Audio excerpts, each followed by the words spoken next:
கர்த்தருடைய நாமம் பரிசுத்தப்படுவதாக. இந்த நாளுக்கான வெளிச்சம் ஏசாயா 54:8. அற்ப காலம் மூண்ட கோபத்தினால் என் முகத்தை இமைப்பொழுது உனக்கு மறைத்தேன், ஆனாலும் நித்திய கிருபையுடன் உனக்கு இறங்குவேன் என்று கர்த்தராகிய உன் மீட்பர் சொல்லுகிறார். இந்த அதிகாலை வேளையில கூட கர்த்தர் உங்களுக்கும் எனக்கும் சொல்லுகிற வார்த்தை என்னவென்றால், அவர் நமக்கு நித்திய மீட்பராக இருக்கிறார், an everlasting redeemer.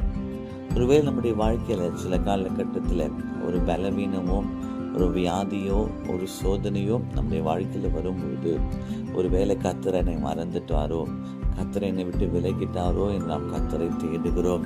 ஆனால் இந்த இடத்துல ஏசாயா சொல்லுகிறார், அவர் நித்திய மீட்பராக இருக்கிறார். இமை பொழுது, அதாவது ஒரு வினாடி நான் உன்னை மறந்தாலும் கர்த்தர் என்ன செய்கிறாரா, அவருடைய இரக்கத்தினால், கிருபையினால் திரும்பவும் என்ன செய்கிறாரா, நம்ம மீட்டுக் கொள்கிற தேவனாய் இருக்கிறார்.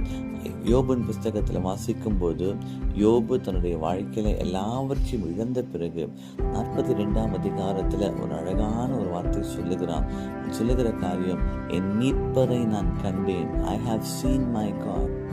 அப்போ எல்லாவற்றையும் இழந்த போது, தன்னுடைய ஆஸ்தி, அந்தஸ்து, தன்னுடைய பிள்ளைகள் எல்லாவற்றையும் இழந்த பிறகு அவன் சொல்லுவான், இதுவரை என் தேவனை காதினால் கேட்டேன், ஆனால் இப்பொழுது நான் என்ன பண்ணிருக்கேன், என் கர்த்தரை நான் கண்டிருக்கிறேன்.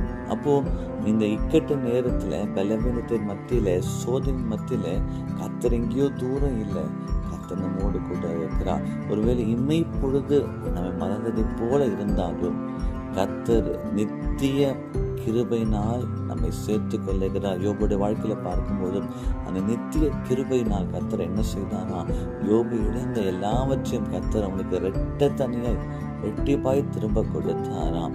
அதே தேவன் இந்த காலை வேளையில நம்முடைய வாழ்க்கையில கூட, ஒருவேளை நீங்க ஒரு பிரச்சனையோடாய், சோதனை விடாய் கடந்து போவீர்கள், ஆண்டவரே என்னை கைவிட்டீரோ, ஆண்டவரே என்னை மறந்தீரோ என்று சொல்வீர்கள். கர்த்தர் சொல்கிறார், இல்லை, இமை பொழுது, ஒருவேளை என் கோபத்தினால் என் முகத்தை இமை பொழுது நான் மறைத்தாலும் நித்திய கிருபையினால் நான் உனக்கு இறங்குவேன். உங்கள் மீட்பர் உயிரோடு கூட இருக்கிறார். அன்பின் பரலோக பிதாவே, இந்த காலை வேளையில கூட கர்த்தர் கொடுத்த அந்த வார்த்தைகளுக்காக உமக்கு நன்றி. எங்களுக்கு ஒரு நித்திய மீட்பர் இருக்கிறார் என்ற பெரிய விசுவாசத்தை உடைய வார்த்தைகள் விதைத்திருக்கிறபடியால் உமக்கு நன்றி. சகலவற்றையும் நன்மைக்கு எதுவாய் மாற்றுவீர் என்று விசுவாசிக்கிறோம். இயேசுவின் நாமத்தில் பிதாவே, ஆமென். கர்த்தர் நம்மை ஆசீர்வதிப்பாராக. ஆமென்.